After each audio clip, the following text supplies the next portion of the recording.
There we go. I do believe we're live, so I'll say indeed and greetings unto you, beloved and holy friends. Today, we had some discussions about how lucky we are.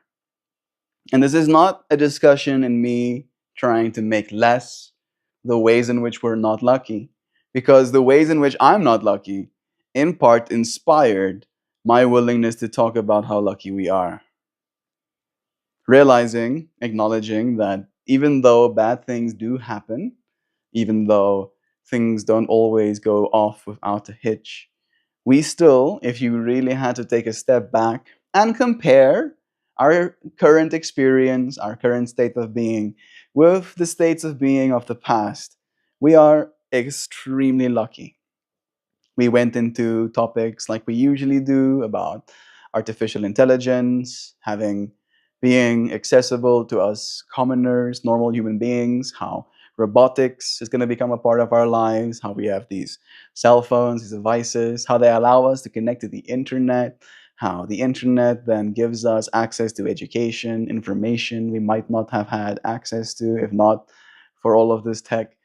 And just like realizing how lucky all of these things are. We went a little bit into talking about quantum computing, talking a little bit about blockchain again, talking a little bit about gene editing, and realizing that we really are in a golden age of technology, right? That human beings don't want to give up. It's very easy to feel kind of disheartened when things are not perfect, when things are changing. I live in a third world country, right? And this third world country lost recently a lot of its funding, let's say, a lot of its funding, right? Our country is billions of US dollars poorer now than it was just a few weeks ago. Billions, billions and billions of dollars. And it does feel pretty unlucky, right? Am I unlucky for having been born in this country? I don't think so. Right. And all it takes for me to come to that conclusion is to ask questions. Ask questions about the friends that I met. Ask questions about the life that I have led. Ask questions about the way in which I see the world right now. And this is one of those hard questions for me because the way I've seen the world has changed. And sometimes it feels like the world is trying to change me. You ever had that sensation? Right. And I feel lucky. I feel lucky in the capacity to resist that change, especially when I don't think it serves me. If I feel the change that is being expected of me is going to make me less, I try and not change in that way. And that might be a little bit vague, but it can be as simple as being cynical, being hopeless, feeling like, what's the point? Right? I came as a teenager from a place of depression where I was really leaning into the what's the point argument, right? If we're all just cosmic dust, what's the point, right? What's the point of anything at all whatsoever? And I feel in a world where the information is so absurd, it almost communicates this lack of seriousness, right? It communicates the ridiculousness of what's going on around us to the point where we don't even know how to engage with it. Right. I've been very aware as of late, especially of bias. Because instead of leaning into a certain bias in myself, I have been trying to lean into, maybe not lean into is the right word, experience with, go through the fractal that is other people's bias. Right. And as I become aware of this bias, it does seem to me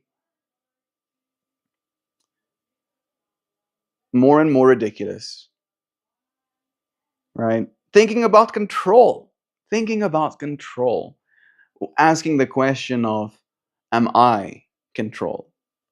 How many of my thoughts are my own? How much of what I believe to be true actually is? And then it comes back to tools like these, right? That's why I feel very lucky in that way, because these tools of the king class, right? But kings of past used to tax you and maybe allow you to work for the rest of your life on a piece of dirt that meant nothing to them, that they gave you. It meant everything to you, right? Here you go. Here's piece dirt. And now, for you to deserve piece dirt, you work for me for the rest of your life. That's the deal. That's the gig. Now, we're still in that age, unfortunately, where there are kings. They're called capitalism these days. They're called billionaires these days. But at least we're lucky enough where these billionaires are becoming billionaires by at least providing a service to the people, right? Selling them internet, selling them cars, selling them Gucci handbags, which I very much do despise. If you're one of those people that spends 5,000 or 50,000 US dollars on a handbag, I don't know if we're going to be friends. I might have a hard time being friends with you, just a little bit, right? Because I'm going to ask questions. I'm going to ask why so relentlessly that we're eventually just going to not want to talk to each other. Hey, Nancy. It's nice having you here with me, sending you blessings. We're talking about how lucky we are today, friend. Yeah, so lucky. So very lucky. Right. And again, I just want to complete this thought because it's still kind of like bouncing around in my head, where at least the king class in our current world is trying to provide something to us, is not just taking, right? Not just taking. What did the king of the past give you, right? Someone to someone to see as king, right? Gave you that little solace. I just went down this little mini rabbit hole of thinking about how the billionaires of our present is almost like the kings of our past. And they're very much trying to take over the world. I'm putting it in quotation marks, with their technological influence as well. One of the things that I'm almost bringing some awareness to in myself is how lucky we are that at least in comparison to the kings of the past and the kings of the present, is that the kings of the present are getting to that point of power by providing something to people, where the kings of the past might have given people some land and provided protection, from other people trying to murder them or whatever. But the value proposition, right, for the actual commoner, for the individual, they're getting more. They're getting more from the kings and queens of the past today, right? Do let me know if that is a erroneous assumption to have come to. I am curious. Oh yes, every day is a gift. This is true, Nancy. ChatGPT condense my thoughts. What is considered lucky is relative to the individual, and it exists as an absolute, but in contrast to what we expect, experience, and compare ourselves to. The comparison, right? And that's what I've been doing, Joe. So you're very right. You're very right. Right now, it's our present. Present is a gift. We're talking capitalist oligarchy. Yes, kind of, right? Because again, it's this matter of kings, right? Like the commoners of the past could not do anything. Hey, Mojo, it's nice seeing you. The commoners of the past could do nothing against the kings and queens, right, that ruled over them. And we as human beings, the commoners of these days, like I'm a South African, right? I, in that same way, can't do anything about the billionaires. What I can do, however, is see in which ways I'm lucky to be ruled by billionaires instead of being ruled by kings and queens, right? And I'm not happy about either situations, right? But at least we live in a world where there's things like blockchain technology. So even the ultra wealthy, the billionaires, are not the ones holding on to your money, right? It's all of us collectively holding on to all of our monies collectively.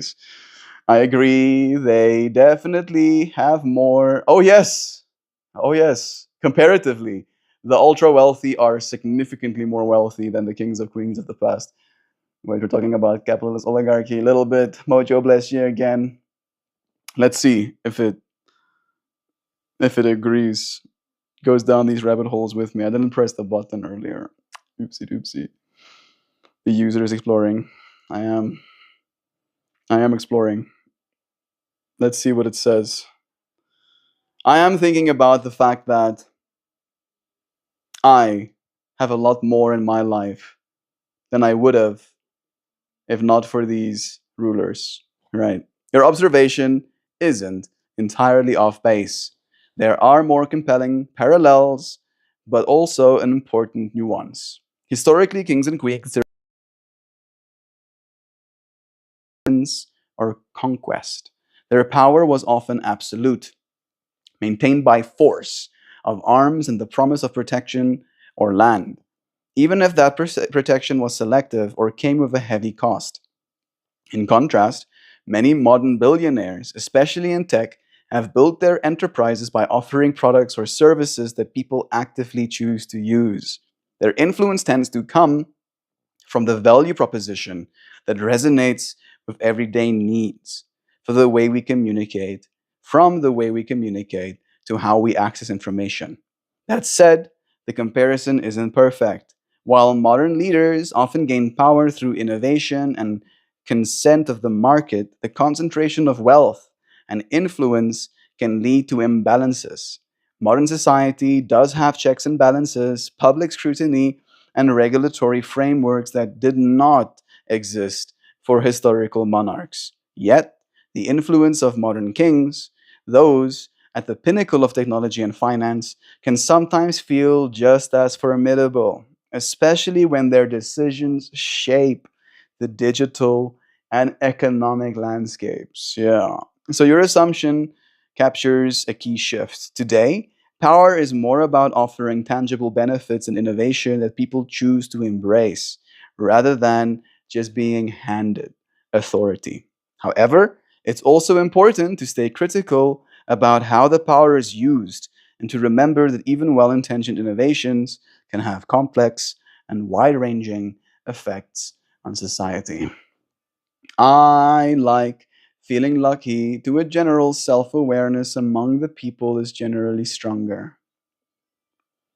I like feeling lucky that a general self awareness. I think I'm missing something. Let me open it here quickly.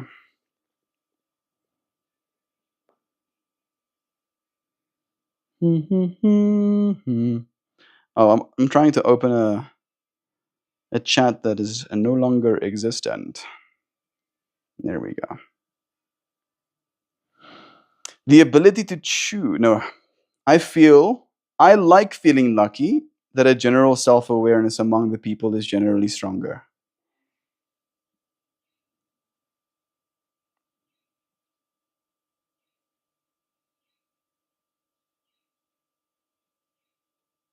I'm trying to understand. The ability to choose how you wish to live, how to pick and choose what to listen to. Yeah, you see, you're right on that, Zana.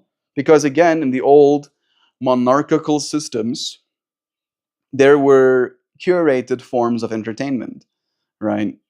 There were curated forms of religion. You had to go to the church, right? That would be one of the things you had to listen to, right? You didn't really get to choose. You were kind of told this is how it is. And you are right on that, Zano. We are very lucky to live in a time where we get to choose what information we expose ourselves to, what information we choose to absorb into our world. We're also unlucky in the way we were not necessarily given the appropriate tools how to navigate such a complex system. even before the internet, is true. That shift definitely has happened in the meanwhile.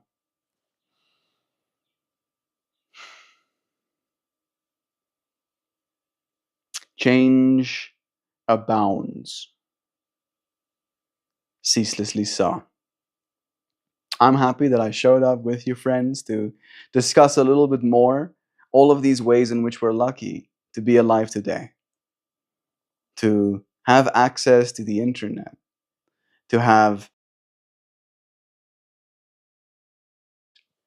access to artificial intelligence through these computers, to eventually have access to robotics. Technically, your devices were assembled by robotics as well. And the fact that you're holding the product thereof means that you are the beneficiary of robotics already, as it is right now. Right? Hey, I see Luke here. Bless your friend. So, in that way, we're lucky. We're so lucky. I appreciate your friends for being lucky here with me in the age of change, in the age of quantum technology and blockchain, in the age of bioengineering, in the age of artificial intelligences and robotics, in the age of the internet and computers, in the age of, I want to say, unity. Might not seem that way right now, but think it is. It's happening, right? We don't have to all get along and agree for us to be a unity, right? All we have to do is orient ourselves towards the same problem for us to be united, giving humanity a common problem to solve. And I feel the problem we're trying to solve for now is gonna is right now basically how make more money. That's the problem we seem to try and solve as people, right? Like our entire collective species is collectively obsessed with how can I make more money, right? If I make enough money, then I'll be okay, right? How can I make more money? And now that angst that has literally spread to the entire species collectively. And if that is your problem, then you might steamroll people. You might roll back environmental, you know, initiatives. You might do a bunch of things that's going to be bad with the attempt of getting more monies, right? And that is, at least in my mind, going to create new problems. We might figure out the money thing. I think we are figuring out the money thing. But in this figuring out of the money thing, it is going to create new environmental factors, right? So, in a world where people, whole governments, are trying to make more money, and they're doing so in a bunch of different ways, right? Through investment in technologies, through the care of their people, and now potentially through the adoption of new technologies, right, and integrating them into our traditional financial systems, we're going to again see a lot of the money be in the hands of not in a lot of the people's hands, right? And that's going to mean, again, the whole societal pressure thing. People might end up having even fewer children. And that's going to mean the problem that we face in the future is going to be a population collapse. And I think that's going to happen in my lifetime, right? In my life, I will see the number of people on planet Earth go minus 10,000, minus 50,000, minus 100,000, annually, and then monthly, and then weekly, right? Just massive swaths of people no longer being on the earth. And then that's going to raise alarm bells, and we're going to be like, oh, wow, this problem, right? Let's unite. Let's collectively realize that we don't really want to cease to exist as a species. And if we can come to that point, then maybe we'll start existing. Maybe we'll actually start, thinking about living. Choosing to move to a smaller town to be less available to people makes me feel lucky. I have the awareness now that it helps my mental health. I have come to the same awareness, Zano. I still enjoy the exchange that there is to have with other people, right? And I don't think I'll ever stop enjoying that. However, when I am over it, right? When I feel I have reached my social limit, I want to be comfortable in my own space, right? And there is a lot of space on planet Earth right now. I had a conversation with Christian 2 days ago. In this conversation with him about a space for us to build something, he mentioned that he wants to be close to a school so he can take his kids to that school. And in that moment, I was kind of like, because one, I didn't think about school at all, right? In my future planning, when I thought about where I was supposed to end up, it was more a environmental question, right? Is there flat surfaces?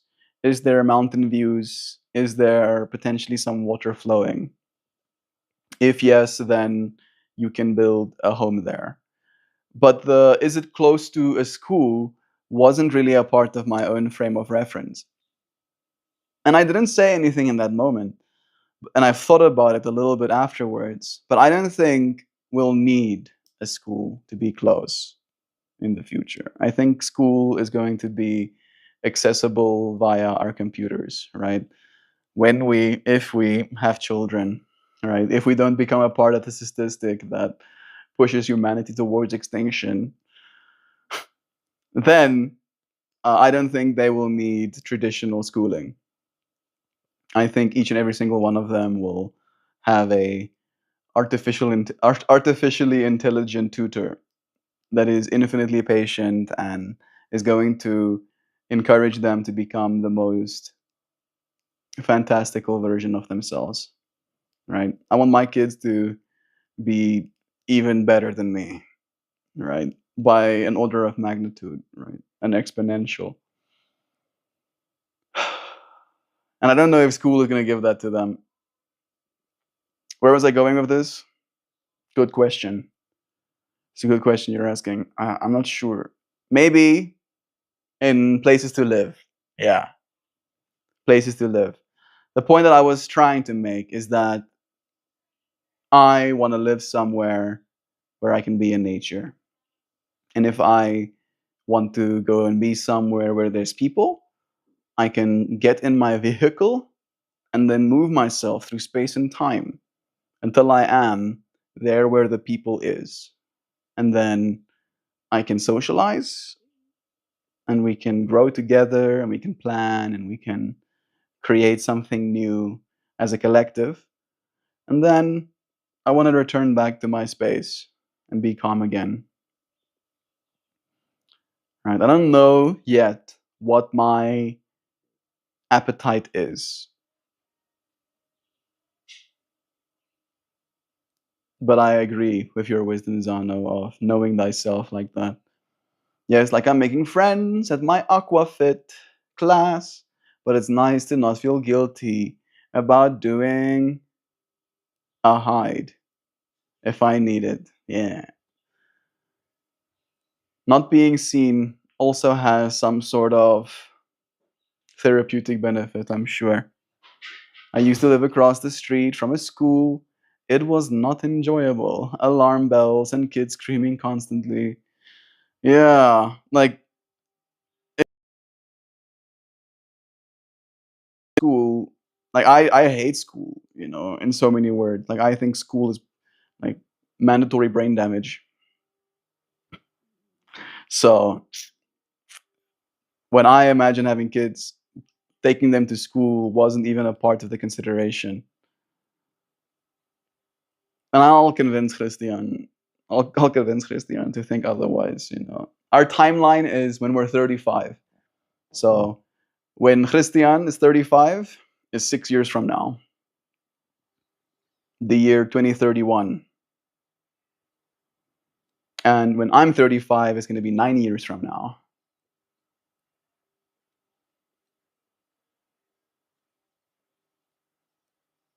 But Christian does in his own bias, want us to have kids together because he fantasizes the idea of our kids being each other's friends and us being the parents to those kids, right? Getting to support one another and help each other with the process that is bringing children into this world. Not to mention when a teacher got in trouble for duct taping a kid to a chair. Yeah, you see, like I hear shit like that, and I'm like, yeah, I don't know if my kids are gonna go to a traditional school. And again, 35 is further away from me than it is for Christian. It's 6 years for him. So in 6 years, I'm gonna be 32.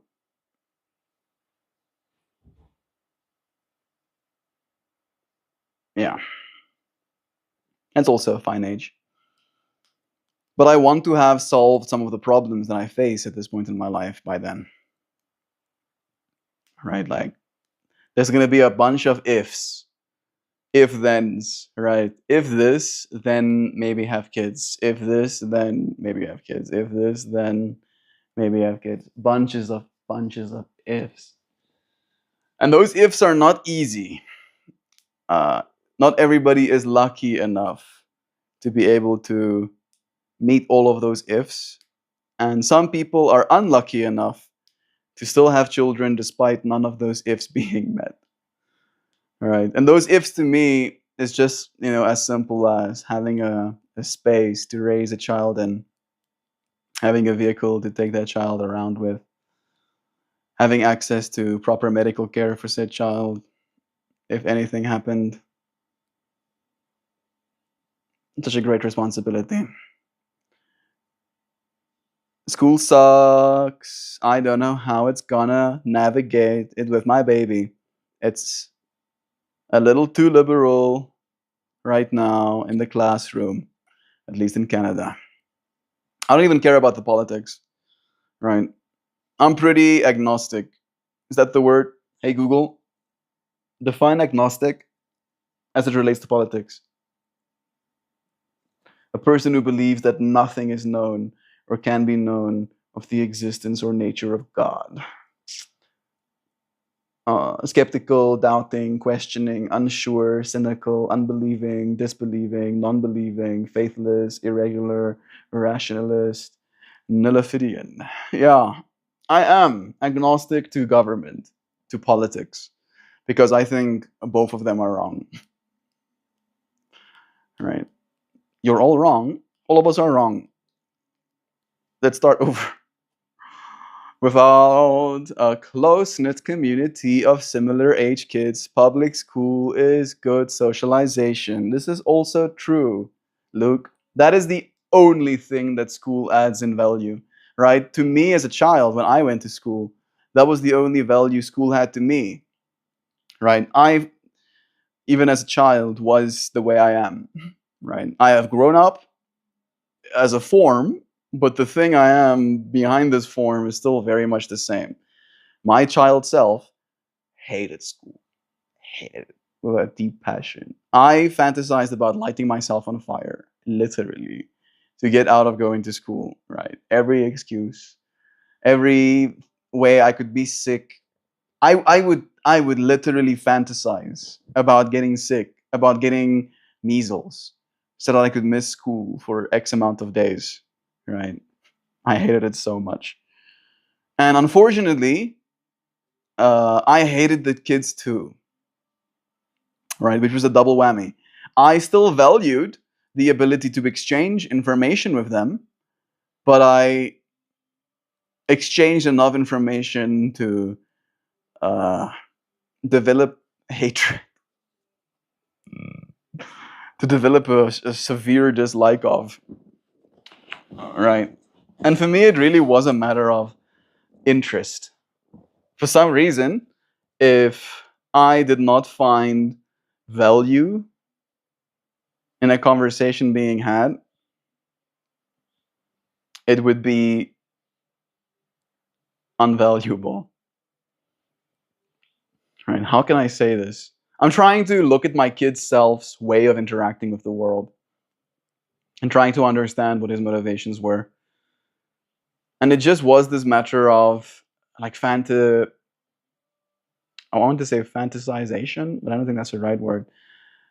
Feeling the world is fantastical, right?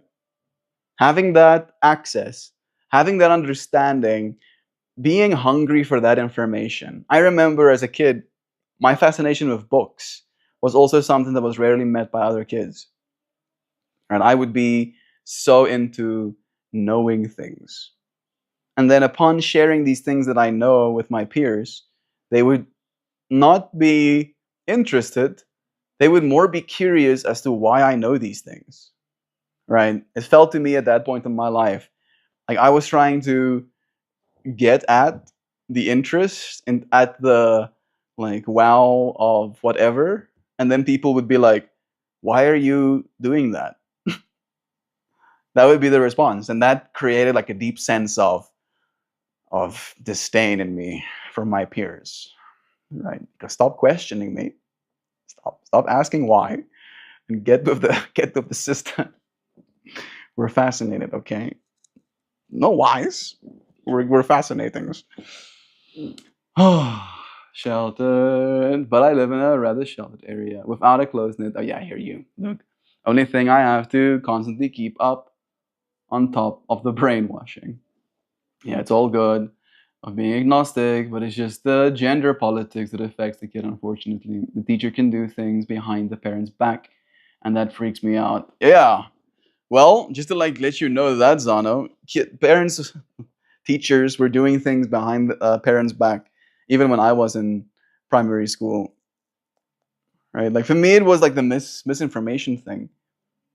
My teachers would tell me things like they're true, and then I would come back home and I would repeat these things to my parents, and then they would be like, "It's not true."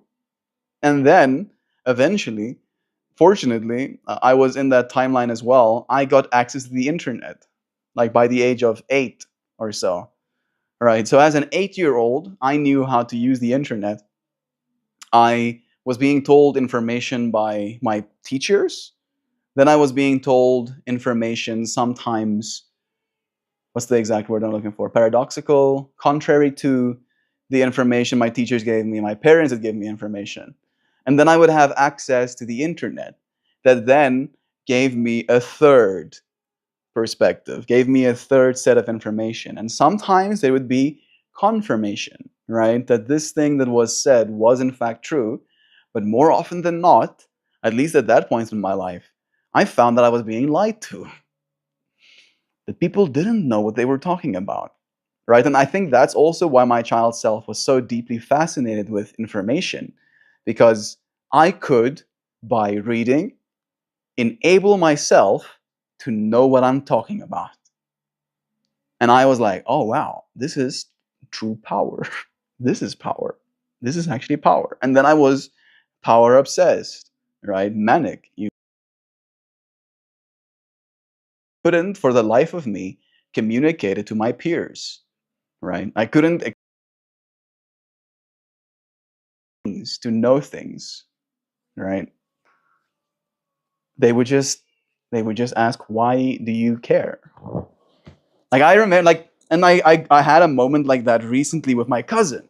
I don't know if you friends were there for it, but when I went to that wedding of my elder cousin, there was one of my smaller cousins, Liam, that came and sat down with us. And almost in the same way I used to as a kid, I would ask this other kid, do you know about this thing? And then the first thing he says is, why do you care about that? And then I go, I care because it's going to have a massive influence on our future. And then something that sounds like nerd stuff. You know, he actually said something like that. It sounds like nerd stuff. I'm like, yeah, it is nerd stuff. Everything is nerd stuff. The things that are important can be pretty nerdy. And I mean, he's 8 or 9 years old, right? So I don't know if it's a matter of being 8 or 9 that begets that energy of I don't care about that thing, or that thing doesn't matter. Why do you care about that thing? Right? Like writing it off. And even in that exchange, I felt like this sense of, I don't want to call it defeat, but it's a real sense of almost like hopelessness in trying to educate another person. Right? And maybe it's not about education, even. It's maybe just about knowing. Right? Like knowing is so powerful. Very lucky to have found out for yourself, internet, unbiased, third party. You know what the bad part about that is now, Zano? Is we're now back at a point, even on the internet, where there is bias going in every direction. Right. And now for me, the challenge is in absorbing all of the different bias and then finding some sort of centrist idea, right? Trying to think for myself. It's hard. It's hard thinking for yourself. It's unironically very difficult thinking for yourself, especially with the amount of opinion we have thrusted upon us with the internet right now. So yeah, as above, so below. History might not always repeat, but it rhymes. Better to be a nerd than a square. I think I was a square as well, Zana. Unfortunately. I was a square too. Hey Google, define what it means to be a square, especially as kids would call you.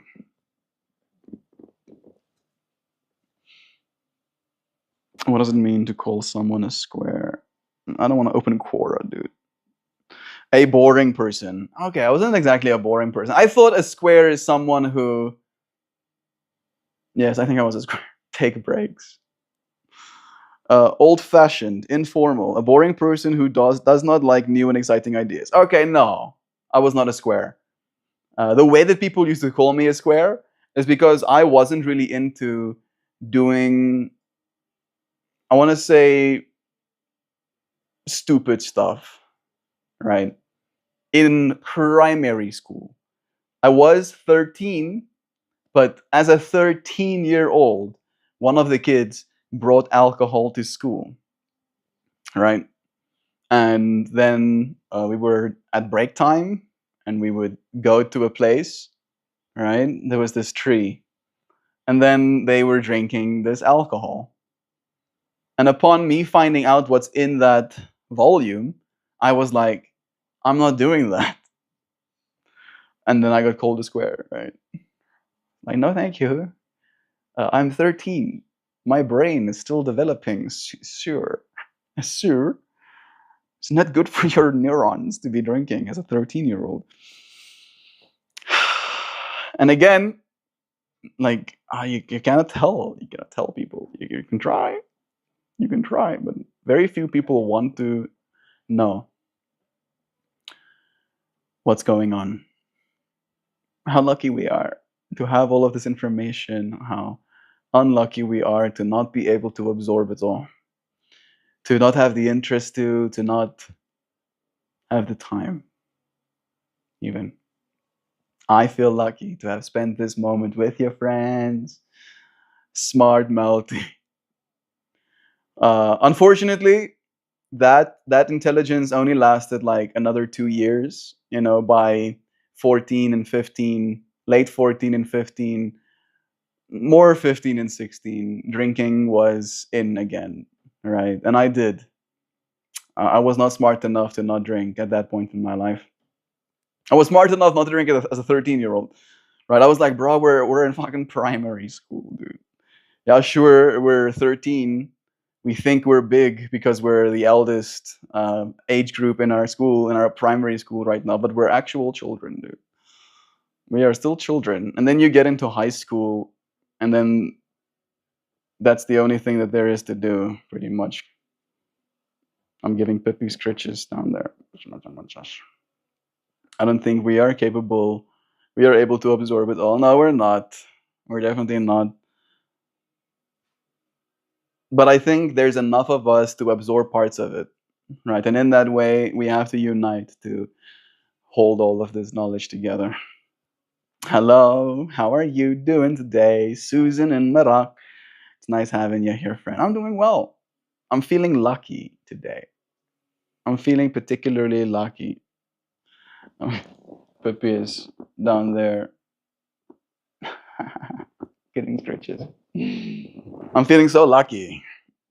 So lucky to be present. So lucky to have little doggos around me. So lucky to have you friends in the space. So lucky to have access to the internet, to have access to technology, to have access to artificial intelligence, to be the recipient of the benefits that is robotics, to live in a world where we're actively developing quantum technology, where we're building fusion reactors, where we're going to learn how to use synthetic biology, where we're going to gene edit ourselves, where we're going to have brain computer interfacing that helps us connect to the internet directly. Feel super lucky to live in this time. How are you doing, Susan? Let us know. We're close to finishing today's stream. Maybe don't see the absorption of all knowledge as a goal. Might not be healthy. Find some peace in not knowing. Creativity can come from there sometimes. It's true. I don't want to know everything, Zano. I just think I will eventually have to, right? So it's a matter of the role I want to play in this world is one of a caretaker, is one of a guide, is one of a friend that tries to help, is one of, in so many words, a leader, right? I do want that for myself. And if I look at my ability to absorb information and what I do with that information, it becomes clear to me that I can be a better leader. I can be a better person if I absorb more information. And I'm already cracked enough to want to augment myself to the point where I have access to more information, right? Like I am 100% okay with the idea of eventually replacing my eyes with new pieces of technology that allows me to zoom, that allows me to see in the infrared spectrums, that allows me to see outside of the traditional light spectrums, right? Because again, that will allow me to know more. It will enable me with more information. It will equip me with information that I could potentially use to help. And then it extends into the augmentation of the self, the connecting what I am to what is, right? Through brain computer interfacing, right? The augmentation of the way I process information, the augmentation of the way I store information, the augmentation of the way I access the information I had stored. And then I see that augmentation almost being like a mind, and how that mind exists locally in the self that is Melt as this body right now. And then as I continue to augment myself and I continue to expand my processing abilities, what is Melt's mind will exist outside of just Melt's head. And then the more of that I become, the more I will exist, not just in this form, right? And at that point, I will have the capacity to know more, right? I'll want to. I'll benefit from knowing more as that version of myself. This version of me, meat melt, it's horrible. Meat melt, I don't expect that much of, right? I'm actually pretty gentle with meat melt because I know he's sensitive. So I'm like, you okay? Right? However, the consciousness that is me behind this thing doesn't stop. It's it's like insane. It doesn't ever want to stop, right? It doesn't stop even if I die. So it's definitely not gonna stop while I'm alive. Zana, how you doing now? Bless. Bless. So much love is being sent. I'm doing well, Susan. Thanks for asking. Mr. Melt Guide More. Oh, to see infrared like birds and bugs. Yeah. To see, right? To see reality in all of the different ways. To hear more frequencies. To disable my tinnitus, for example, as well, right? So I don't have to know that information ceaselessly in the back of my head. How lucky that we can consider these things, even. right? We live in the age where these considerations aren't just the ravings of a mad person anymore. They're now closer and closer to fact. Upload the meat melt into the melt bot. It won't really be an upload thing, I don't think, at least, Zano. It'll be a migration thing. Hey, what you doing? Hey, Tommy. I'm just about getting close to finishing this live stream. But today, we've been having a conversation about lucky, about how lucky we are. And then we went into details about how lucky we are, creating this narrative comparison between ourselves. You philosopher, yeah, totally. I do consider myself a philosopher, but asking me directly like that makes it feel pompous. So in this consideration, that's why, yeah, it's true. It's true. I really enjoy philosophy, right? I believe that is, in a way, what we get at, right? If we solve most of our problems, we eventually gravitate back towards philosophy. It's obvious. It's obvious that I'm a philosopher. Feels good. Feels kind of good to hear you say that. Just to like wrap up today's stream topic, what's in it?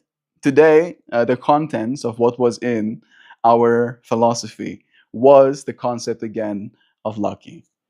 We considered how lucky we are to live in the age where we're going to acknowledge and witness the rise of quantum computing, the rise of artificial intelligences, the rise of robotics, the rise of synthetic biology or gene editing, the rise of blockchain, the rise of the internet, the rise of computers, the rise of, I hope, and this is what I'm looking forward to, more aligned goals. Your age, I am 26 years old, right? And I believe we are lucky enough, especially when we consider the fact that we have these computers, right? You have a computer right now. That's how you're accessing. And on top of the fact that you have a computer, you also have an internet connection. And then on top of that, you also have the time, Tommy, to take this moment with me, right? So many things, so many ways in which you had to be lucky for you to be here right now, right? And I sometimes experience what I would consider bad luck. And in that way, I have to remind myself that I am not unlucky. But we are born too old to explore the world and too young to explore the space. Tommy, my mind instinctively wants to say, you're wrong. But that's just the part of me that's spicy, the part of me that wants to kind of like get at the jugular, because we're definitely not too old to explore the earth, right? To explore the world. Quite the contrary, at least in my mind, because for me, the bottleneck of exploring the world is a financial one, right? So it's not about being too old. For me, it's about being too poor, right? I just need more money so I can go and explore the world. There's so much of the world I haven't seen. And even if I spend my whole life traveling from one place to the next to go and see the whole world, I won't, right? The world is just too big, too vast for me to experience all of it. Lol, are you a professor? No. I'm just 21, living in California. A few of the friends that I have joining here lives in California. Being 21 in California, that's pretty lucky. That is pretty lucky, Tommy. That's pretty lucky, dude. Or, I mean, I'm assuming you're a dude. Where do you live? I live in South Africa. I live in South Africa. Tommy, you are free. Yeah. The California fractal. Here you go. There's a look for you into South Africa. It's raining out there right now. Here's a look for you into Kirikater. Yossi, look at that unit. That's what his name is. You're so for fatum. Oh, Yossi. Such a fatum catter. You're so tough. He's not actually fat. He's like, this is firm. He's a firm catter. Wow.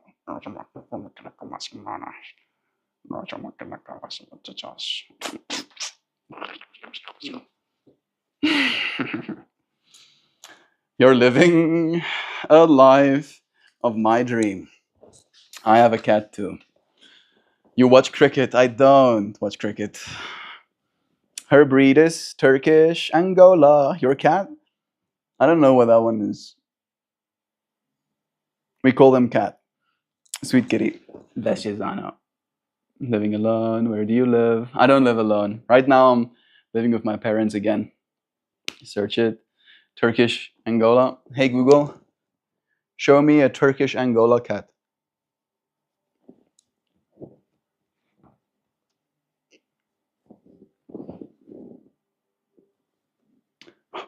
I was like trying to show you. I'm like, what? There's nothing on the screen. There is something on the screen. I love how the eyes were revealed first. Turkish Angola.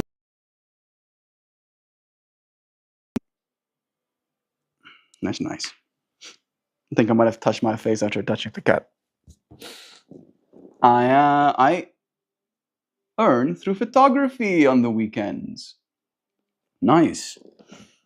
That's also lucky, Tommy. Which means you have access to a camera. I'm guessing $4,000 a month.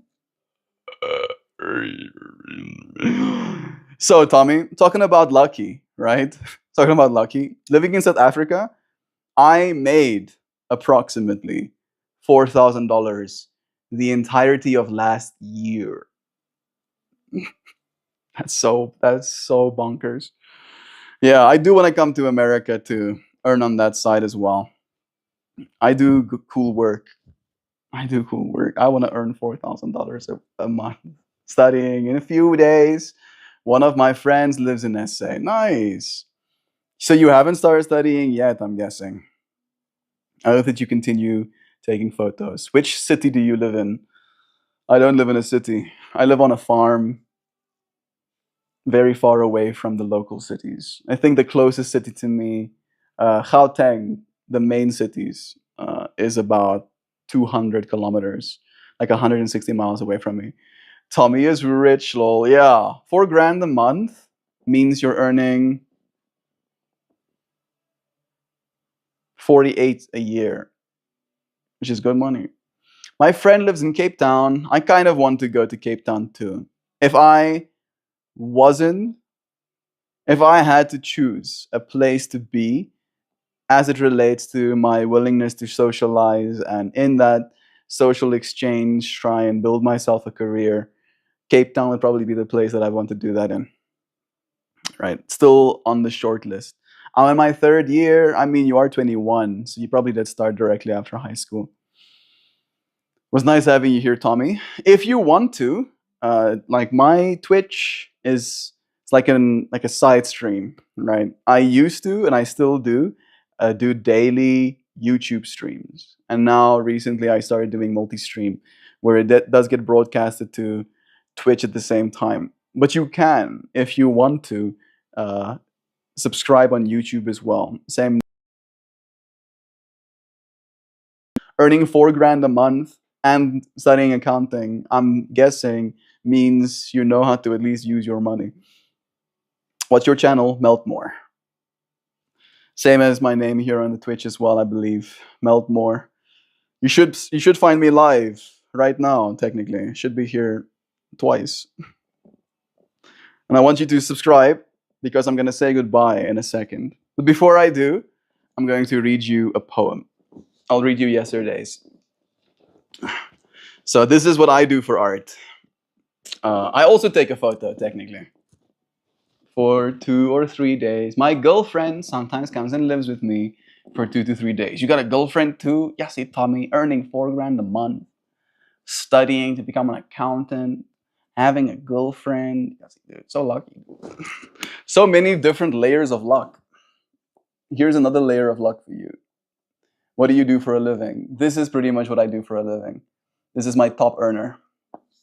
All right, so every month, people send 240 US dollars to view my art. My life is great. What's that design? So I take a photo of the clothing I wear. right? So this is going to be my material today. Let me actually show you. Ah, it's on this device. Yeah. So essentially, I'm going to take a photo of this, and then I'm going to manipulate those pixels until they become something like that.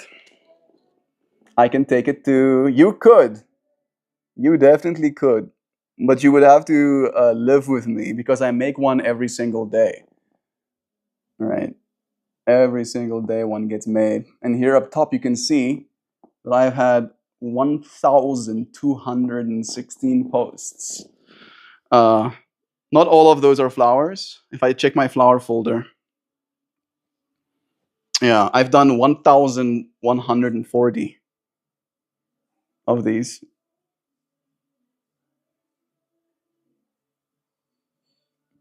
That's all of them. What's your earning with that? $240, which in South Africa is, I wanted to say it's a lot of money. It's basically minimum wage, right? I'm earning minimum wage in South Africa making flowers. Damn, you're passionate about that. Yes. Yes, I am. I am passionate. Let's say passionate, not absolutely cracked. Yes. So passionate. Bless. I do like it. That's the part that helps. So again, one more time, the little flower, and then I'm gonna read you the poem that went associated with it, and then I'll say goodbye for the day. It's called The Shape of Calm. I earn $4,000 a month, but with $260 with a green farm. I would definitely choose your life. It's not my farm. It's not my farm. All right. And I might not live here very soon as well because it might not even be our farm anymore. I would definitely choose your life. So prolific, Melty. Thank you, Zana. Love is true. Who's behind you in the kitchen? My sister.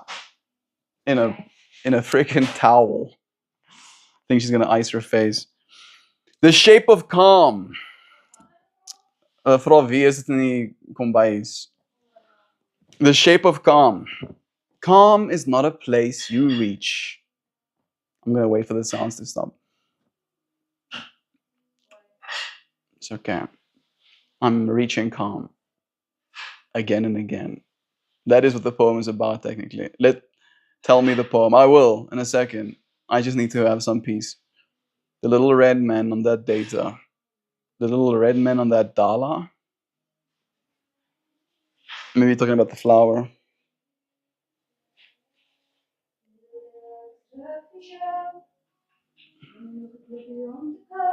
Jullie deelt hem, is dat? Okay. Oh, your sister, lol. Yeah, that little red man on that dollar. Okay. Now I can read. The Shape of Calm. You know what the shape of calm is? No? I don't either. Show me something other than flower design. I can show you the work I do for festivals. All right, I still do use my flower designs. But it's more. And I want to show you almost like I want to show you like I don't want to show you, if that makes any sense, because I'm not technically supposed to show you. But again, I don't think my streams get enough views right now. For example, it's like only 4 people. There are 5 people total. So in that way, I don't feel like I'm gonna give away too much. But I'll show you some of the work I'm making for a festival. So I do visuals with festivals as well. Yeah, you're streaming continuously for 1,507 days. Yes. Yeah, yes, I have been showing you. I like how you're seeing more and more. You can accept the reality. I like that. Yeah, it's true. All right, so here's some of the other art I make. I'm doing a festival at the end of the month that's going to have like LED screens, and they need something to put on those LED screens. So I made them some things to be put on their LED of screens. Yeah. Yeah. If you want to see more, you'll have to come to the festival yourself. These will only be like half of the ones I'm making. Yeah. Still just 12 followers. Disappointment to me, though. You can accept the reality of only having a few watchers. Not only do I accept this reality, but I feel like it's kind of like one of those things that I will look back and think myself lucky, right? Because I do believe there will be more growth in my access to the world. But in that way, by the time I reach that level of growth, the things I'll be able to do, right, the way in which I'll get to experience, right, I won't be able to be as calm. I won't be able to take the time the way I took the time today with you, Tommy, to have a direct exchange, right? So if there's 20,000 people in stream, all of them commenting, maybe I'll see one comment every 100 comments, right? Instead of being able to be present with every one of them. Yeah, having few viewers, I believe in you. You can do it. Thank you. You talented bro. Bless. I really do try hard. Circle is the shape I see in my eyelids. I also see things when I close my eyes. You like them? Yeah. They are cool. Admittedly, I do try very hard to do good work. Tell me the poem. Okay. I am. Thank you. I want to hear. Here's the poem, and then we'll say goodbye after we read it. So, thank you, Tommy. Love is true, the shape of calm. Calm is not a place you reach, not a still pond untouched by wind, but a rhythm you return to again and again. As the waves of life rise and break, rise and break. You will be tested by tempests sudden and unseen, by the weight of waiting, by the ache of uncertainty. And each time you will breathe, you will gather yourself like water settling into stillness, like petals folding and unfolding with the passing of the sun. Do not mistake the storm's return for a failure on your part. Even the most patient river must learn the shape of every rock.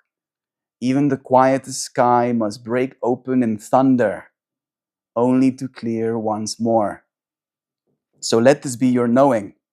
You will steady yourself over and over again.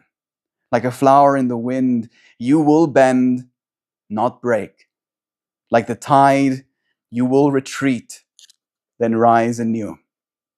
There is no final calm, only the practice of becoming it again and again, until even the storms find you at the center. My girlfriend writes poems too. That's cool, bro. Bless. Thank you for being here with us, for appreciating the work, Tommy. We hope to see you again, right? I do one of these streams every day.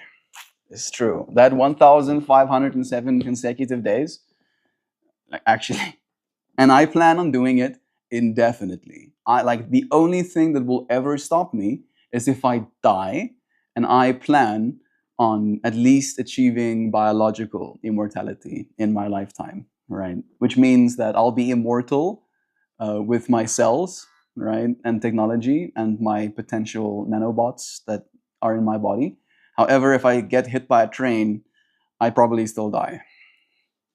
But I'm going to try and escape that too. You know, maybe my nanomachines will reassemble my goo afterwards, right? Maybe I can get melted and then recast myself into a new me afterwards.